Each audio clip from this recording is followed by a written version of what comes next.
আপনারা একটা নামের স্বাক্ষর নিয়ে একটা লিখিত অভিযোগ দেবেন এই যে এই ঘটনা আজকের ঘটনা তার বিরুদ্ধে তো অভিযোগ অনেক আপনারা যেমন এখন তার নাম আমি তার সাথে আমার জীবনে দেখা হয়নি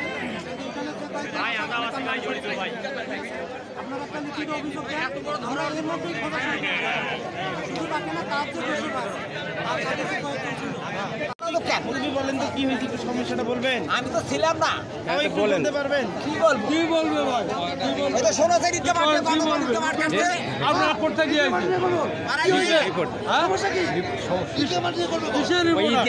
ঈদগা মাঠ নিয়ে সমস্যা। ঈদগা মাঠ আমাদের গরিব মানুষের এলাকার জনগণের ঈদগা মাঠ কাপড় পাইছে ভূমিদস্যু শিবলি। ও খালপুরে আরেক আমি ঈদগা মাঠ করাইছি, আর ওই ঈদগা মাঠ ঈদগা মাঠ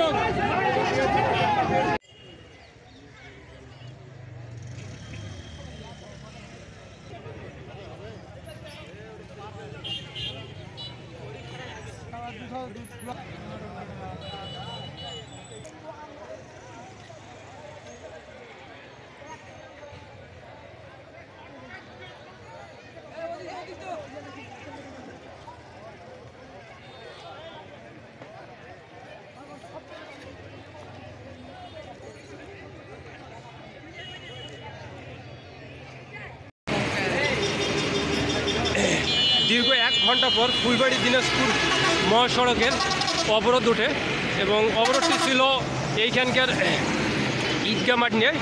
বিজেপি ক্যাম্পের সামনে একটি ঈদগা মাঠ ছিল, সেই ঈদগা মাঠ নিয়ে কেন্দ্র করে এই রাস্তা অবরোধ করে এবং এখানে ফুলবাড়ি অফিসার, এসআই এবং নির্বাহী অফিসার, ম্যাজিস্ট্রেট সকলেই আসার পর তারা বৈঠক করার পর এবং তাদের বসার একটি নির্দিষ্ট দিন দীর্ঘক্ষণ করে এই ট্রাফিক জ্যাম বা এই রাস্তা অবরোধ থেকে উঠে যায়। এখন রাস্তা প্রায় 1 ঘন্টা পর এই রাস্তা অবরোধ থেকে তারা উঠে যায়। তাদের দাবি যে তাদের ঈদগা মাঠ দখলের ক্ষেত্রে এই অবরোধটি তারা করেছিল এবং সেই উদ্দেশ্য করে তারা প্রায় 1 ঘন্টা যাবত এই রাস্তা অবরোধ করে রেখেছিল দিনাজপুর ফুলবাড়ি মহাসড়ক এবং চতুর সাইডে 2 সাইডে প্রায় 2 কিলোমিটারেরও অধিক জাম লেগেছিল এবং ভোগান্তির শিকার হয়েছিল সাধারণ জনগণ।